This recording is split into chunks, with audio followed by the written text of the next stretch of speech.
నమస్తే, నా పేరు ప్రశాంతి. వై న్యూస్ కు స్వాగతం.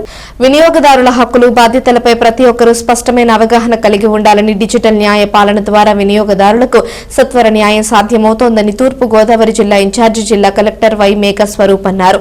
రాజమహేంద్రవరం దానవాయిపేటలోని ఎస్కేవిటి ఇంగ్లీష్ మీడియం పాఠశాల ఆవరణలో జిల్లా పౌర సరఫరాల శాఖ ఆధ్వర్యంలో నిర్వహించిన జాతీయ వినియోగదారుల దినోత్సవం 2025 కార్యక్రమాన్ని ఇతర అధికారులతో వినియోగదారుల ఫోరం సభ్యులతో కలిసి జ్యోతి ప్రజ్వలన గావించి ప్రారంభించారు. ఈ యొక్క చట్టం ఏ విధంగా వచ్చింది, ఎప్పటి నుంచి ఆరంభంలో ఉంది, ఏమేమి అందులోకి వస్తాయనే విషయాలు డిఎస్ఓ మేడం గారు తెలియజేశారు. సో అది ఆ విధంగా చూసినట్లయితే 1986లో the consumer protection act was enacted in the parliament. Later on Narendra Modi గారు ప్రధానమంత్రి అయిన తర్వాత 2019లో ఈ యొక్క యాక్ట్ని మళ్ళీ 2019 యాక్ట్గా రిపీల్ చేయబడింది. సో ద మెయిన్ డిఫరెన్సెస్ ఏంటి అంటే ఈ కామర్స్ అనేది తీసుకురావడం జరిగింది. ఈ కామర్స్ ఎందుకు తెచ్చారు అంటే ప్రజెంట్ ట్రెండ్ చూసినట్లయితే ప్రతి ఒక్కరు కూడా ఆన్లైన్ షాపింగ్ చేస్తూ ఉన్నారు. అమెజాన్, ఫ్లిప్కార్ట్, వాల్మార్ట్ ఇవన్నిట్లో కూడా ఆన్లైన్లో కొనుక్కుంటూ ఉన్నారు. చాలా వరకు మోసాలు జరుగుతూ ఉన్నాయి. ఒక ప్రొడక్ట్ కొంటే ఆ ప్రొడక్ట్ బదులుగా వేరే ప్రొడక్ట్ వస్తూ ఉంది. సో ఆ టైంలో ఏం చేయాలో తెలియక చాలామంది బాధపడుతూ ఉన్నారు. సో అలాంటి వాటి కోసం ఏం చేశారంటే ఈ కామర్స్ని యాడ్ చేయడం, అదేవిధంగా ఈ కంప్లైంట్ ఎక్కడైతే ఉన్నాడో, ఏ ప్రదేశంలో అయితే ఉన్నాడో ఆ ప్రదేశంలోనే కేసు వేసే విధంగా, ఆ ప్రదేశంలో ఉంటూనే కంప్లైంట్ ఇచ్చే విధంగా చేయడం జరిగింది. Right to be informed. మనం ఏదైనా ఒక ఐటమ్ లేదా ఏదైనా వస్తువు కొంటున్నప్పుడు దాని గురించి తెలుసుకునే హక్కు మీకు ఉంది. రిడ్రెసల్ అంటారు. అంటే ఏదైనా మనం మోసపోతే మీరు ఆ గ్రివెన్స్ని నుంచి బయటికి రావడానికి మీరు రిడ్రెసల్ పొందే హక్కు కూడా మీకు ఉంది. దానికి మీరు ఇమీడియట్లీ కాంటాక్ట్ అయితే అంత త్వరగా మీరు దాని నుంచి బయటపడతారు. చాలామంది కొద్ది రోజులు వెయిట్ చేద్దాం, ఒక 2-3 డేస్ తర్వాత వాళ్ళు మళ్ళీ మనీ ఇస్తామంటున్నారు కదా, ఒక 2-3 డేస్ వెయిట్ చేద్దాం అంటే మోసపోయిన తర్వాత వాళ్ళు మిమ్మల్ని ప్యాసిఫై చేయడానికి చూస్తారు. ఒక 5-6 రోజులు మిమ్మల్ని కూల్ చేయడానికి. ఇప్పుడు సపోజ్ మీరు ఏదైనా ఫోన్పేలో ఇందాక డిఎస్పీ గారు చెప్పినట్టు మోసపోయిన తర్వాత వాళ్ళు వచ్చేస్తుంది మేడం, 1 డే ఆగండి, 24 అవర్స్ ఆగండి, టెక్నికల్ ఇష్యూ ఉంది 48 అవర్స్ ఆగండి. ఆ టైంలో మీరు పంపించిన మనీని వాళ్ళు సెవరల్ ట్రాన్సాక్షన్స్, రిపీటెడ్ ట్రాన్సాక్షన్స్ చేసి ఆ అకౌంట్ని ఫ్రీజ్ చేసినా లాభం లేకుండా, ఆ అకౌంట్లో మనీ లేకుండా వాళ్ళు చేస్తారన్నమాట. క్లియర్గా కంప్లీట్ అవేర్నెస్ క్రియేట్ చేసుకోవడం అనేది చాలా అవసరం. ప్రజల వినియోగమే ఉత్పత్తికి, ఉపాధికి, ప్రభుత్వ ఆదాయానికి పునాది. సో బాధ్యతమైన వినియోగదారుడు కొనుగోలు విషయంలో బిల్లులు తీసుకోవడం వల్ల దేశ ఆర్థిక వ్యవస్థ మరింత బలోపేతం చెందుతుంది. ఈ సందర్భంగా వినియోగదారులు బాధ్యతలను కూడా గుర్తు చేసుకోవాల్సి విజ్ఞప్తి చేస్తున్నాను. అంటే మనకు హక్కులు, మనం ఫస్ట్ మన రైట్స్ని ఎన్ఫోర్స్ చేసుకోవాలంటే మనకు తెలియాలి. మన రైట్స్ అన్నవి మనకు చట్టం ద్వారా ఏమేమి ఉన్నాయని ఒక వినియోగదారుడిగా మనకు తెలుసుకోవాలి. ఇందాక చెప్పినట్టు ఈ చట్టం ఏదైతే నేను చెప్పానో దాంట్లో ఒక వినియోగదారుడికి ఎలాంటి రైట్స్ ఉంటాయి. ఇందాక ఆర్డీఓ గారు కూడా 6 అంశాలు చెప్పారు. Right to be heard, right to be informed అని ఇట్లా వివిధ అంశాలు. అంటే యాజ్ ఎ వినియోగదారుడికి మీకు క్వశ్చన్ చేసే అధికారం ఉంది. అంటే మీరు డబ్బులు ఇచ్చి ఒక వస్తువు కొంటున్నప్పుడు దానికి నాణ్యతగా ఆ వస్తువు ఉండాలి. ఆ వస్తువుకి తగిన ఐఎస్ఐ మార్కు, ఏవైతే స్టాండర్డ్స్ వాళ్ళు పొందారో, క్వాలిటీ స్టాండర్డ్స్, అవన్నీ కూడా ఆ వస్తువుకి ఉండాలి. ఎక్కడైనా లోపం అని మీకు అనిపిస్తే మీకు ఆ ప్రశ్నించే అధికారం ఉంది. ఆ అధికారాన్ని ఏదైతే మీరు ఎన్ఫోర్స్ చేసుకోవాలో వివిధ ఫోరమ్స్, డిస్ట్రిక్ట్ కోర్ట్స్ ఉన్నాయి, కన్జ్యూమర్ కోర్ట్స్ ఉన్నాయి, మనకు స్టేట్ లెవెల్ కన్జ్యూమర్ ఫోరమ్స్ ఉన్నాయి, మనకు హైకోర్ట్స్, సుప్రీంకోర్టు స్థాయి వరకు కూడా కొన్ని కేసులు వెళ్ళి కన్జ్యూమర్స్ గెలుచుకొని వచ్చిన అంశాలు కూడా ఉన్నాయి. ఇందాక మనకు అనంతరావు గారు చెప్పినట్టు ఒక కేసులో ఫెయిర్ అండ్ లవ్లీ ఏదైతే ఆ కేసులో 1 crore వరకు కూడా కోర్ట్స్ పెనాల్టీ వేయడం, ఇవన్నీ కన్జ్యూమర్కి ఎంతో వాళ్ళ రైట్స్ని ఎన్ఫోర్స్ చేయడానికి ఇంకా బలోపేతం చేసే, ముందుకు సాగే విధంగా స్టెప్స్ తీసుకోవడమే ఇది ఒక ఎగ్జాంపుల్గా చెప్తున్నాను. మనం భారతదేశంలో ఇంకా కూడా కన్జ్యూమర్ అవేర్నెస్ అన్నది తక్కువ ఉంది. అలాంటి డెవలప్డ్ కంట్రీస్లో చూస్తే ఒక ప్యాకెట్ వాళ్ళు అమ్మాలి అంటే ఆ ప్యాకెట్లో ఉన్న కంటెంట్ ఏదైతే ఉందో దాని ఎగ్జాక్ట్ సేమ్ ఫోటోనే ఆ ప్యాకెట్ పైన ఉండాలి. అంటే ఒక చిప్స్ కానీ ఒకటి ఏవైనా అమ్ముతున్నారు అంటే ఆ చిప్ ఒక సైజ్ ఎంత ఉందో అదే సైజ్ బొమ్మనే వాళ్ళు ఆ ప్యాకెట్ పైన వేయాలి. దాంట్లో కొంచెం అటు ఇటు వ్యత్యాసం ఉన్నా, ఆ ప్యాకెట్ పైన కంటెంట్స్ ఏదైనా వేరేలాగా ఉన్నా కూడా వాళ్ళు అక్కడ పెనాల్టీ ఇంపోజ్ చేసి కన్జ్యూమర్స్ అక్కడ వాళ్ళని క్వశ్చన్ చేస్తారు.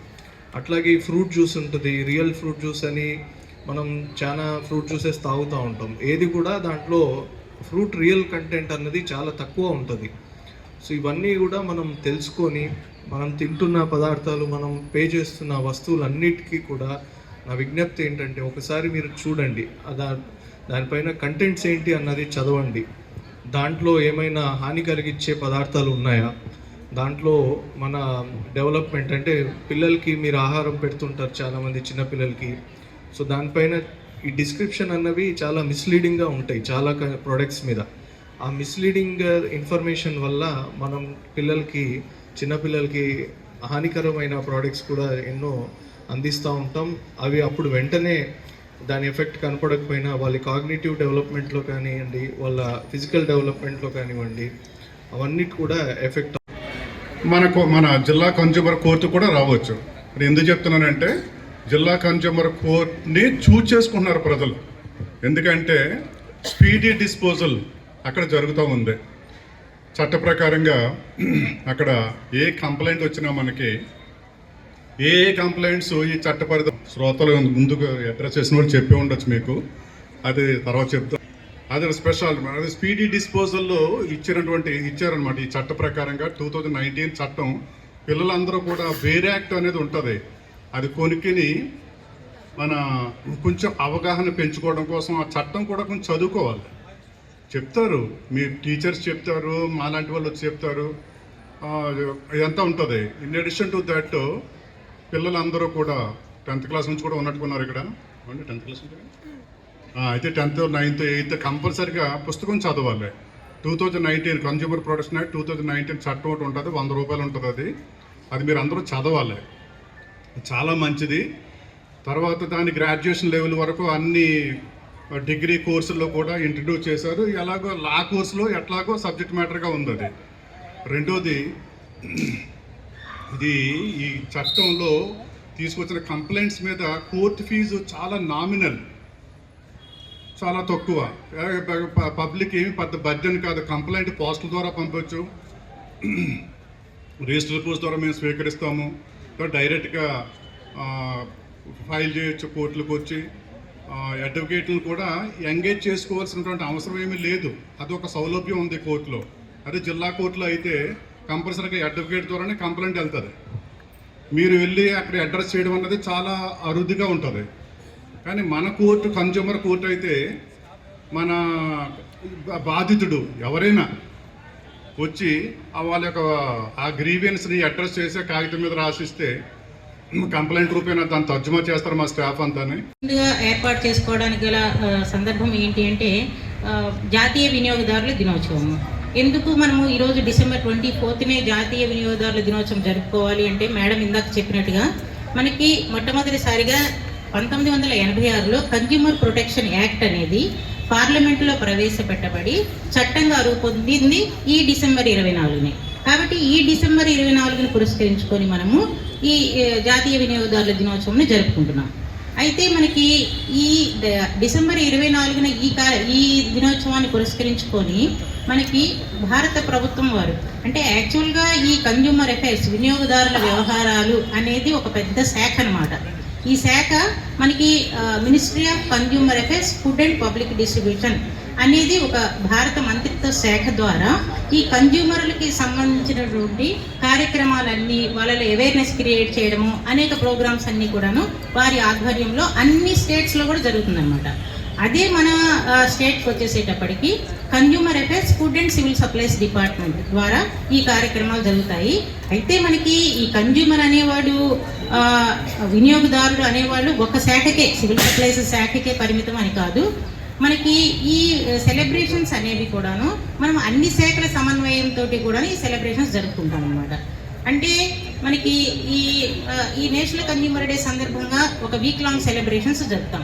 ఎందుకు జరుపుతామంటే ఈ వీక్ లాంగ్ సెలబ్రేషన్స్ అన్నిటిలో కూడాను వినియోగదారులకి అవేర్నెస్, అవగాహన పెంపొందించడం కోసము జరుపుతాం. స్కామ్ ఈ మధ్య సైబర్ క్రైమ్ చాలా ఎక్కువైపోయిందండి. అందులో ఏంటంటే మీ నంబర్ కానీ లేకపోతే మీ డీటెయిల్స్, మీ ఆధార్ నంబర్ కానీ ఏదైనా సరే ఒక ఫలానా నేరంలో భాగంగా మీరు ఉన్నారు, సో మిమ్మల్ని మేము ఇంటరాగేట్ చేయాలి ఆన్లైన్ అని చెప్పి పోలీస్ డ్రెస్లో ఒక వ్యక్తి మీకు వీడియో కాల్ చేస్తారు అండ్ వాళ్ళు మిమ్మల్ని డిజిటల్ అరెస్ట్ చేస్తున్నామని చెప్తారు. దానికి మీరు బెంబేలు పడిపోయి మీ డీటెయిల్స్ అన్నీ ఇవ్వటం కానీ లేకపోతే నన్ను దీంట్లో నుంచి తప్పించండి, నేను మీకు ఎంతైనా ఇచ్చుకుంటాను లాంటి డిమాండ్స్ పెట్టేసి వాళ్ళు మీ దగ్గర నుంచి డబ్బులు కాజేస్తున్నారు. దయచేసి గుర్తుపెట్టుకోండి, పోలీసులు ఎప్పుడూ కూడా ఆన్లైన్ ఇంట్రాగేషన్ కానీ ఆన్లైన్ అరెస్ట్లు కానీ